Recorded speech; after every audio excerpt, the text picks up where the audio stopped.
AP నీటిపారుదల శాఖ మంత్రి నిమ్మల రామానాయుడు మాట్లాడుతున్నారు. అలా చూద్దాం. ఇది అవ్వాల్సిన పర్లేదు, ఎందుకంటే చంద్రబాబు నాయుడు గారు మీకు అండగా ఉన్నారు. మాకు వస్తున్న అంచనాల ప్రకారం మరి రేపు ఎల్లుండిలో కొంత మేర వరద ప్రభావం కూడా ఏదైతే ఆ ఇంట్లో కూడా తగ్గేటువంటి అవకాశాలు ఉన్నాయని వస్తున్నటువంటి పరిస్థితి. అంచేత ఇటువంటి మేనేజ్మెంట్ మీ చెంత ఉంది. మీరు పిలిస్తే పలికేటువంటి విధంగా మీ దగ్గరే మరి ఈ యొక్క ఏదైతే సీఎం గారు క్యాంప్ కూడా కలెక్టరేట్ లోనే మీరు పిలిస్తే పలికేటువంటి వ్యక్తిగా ముఖ్యమంత్రి గారు ఉన్నారు. అంచేత ప్రజలందరూ కూడా ధైర్యంగా ఉండండి. 2 రోజుల్లోనే మళ్ళీ పూర్వపు స్థితిని తీసుకొచ్చి అందరికీ కూడా మళ్ళీ యథాస్థితికైనటువంటి మరి పరిస్థితిని తీసుకొస్తామని చెప్పి మీ ద్వారా అందరికి కూడా తెలియజేసుకుంటూ ఉంటాం.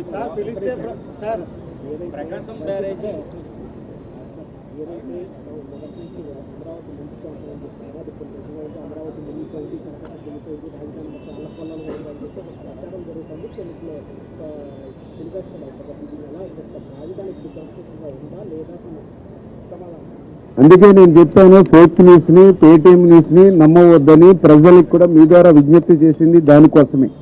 ఎందుకంటే మొదటి నుంచి కూడా రాజధాని మీద వైఎస్ఆర్సీపీది ఒక విష ప్రచారం. ఈ రోజునే కాదు, ఆ రోజు 2019లో ఆయన అధికారంలోకి వచ్చిన మొదటి సెషన్ అసెంబ్లీ నుంచి కూడా చూసాం.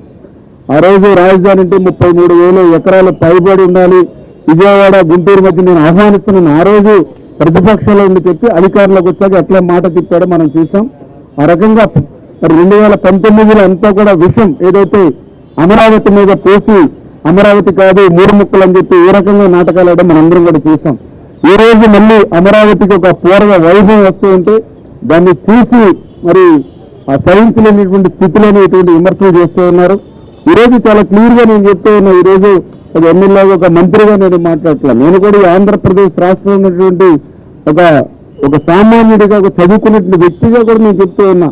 ఈ రోజు ఒక హైదరాబాద్ కానీ ఒక చెన్నై కానీ ఒక చిన్నపాటి వర్షం వస్తే జలాశయాలుగా మాదిరిగా మారిపోతున్న పరిస్థితి మీరందరూ కూడా చూస్తూ ఉన్నారు.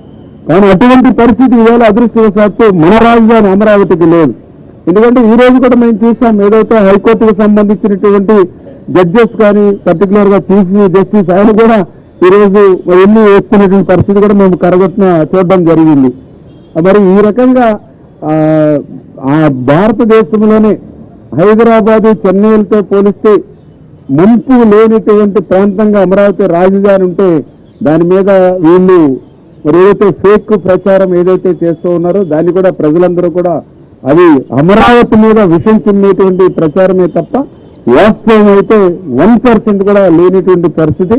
ఖచ్చితంగా ఇక్కడ ఉండేటువంటి విజయవాడలో కానీ లేదంటే లోతట్టు ప్రాంతాల్లో కంటే కూడా ఎఫెక్టివ్ గా పర్ఫెక్ట్ గా ఈరోజు రాజధాని ఉన్నటువంటి పరిస్థితి అని చెప్పి కూడా మీ ద్వారా అందరికీ తెలియజేస్తూ ఉన్నా.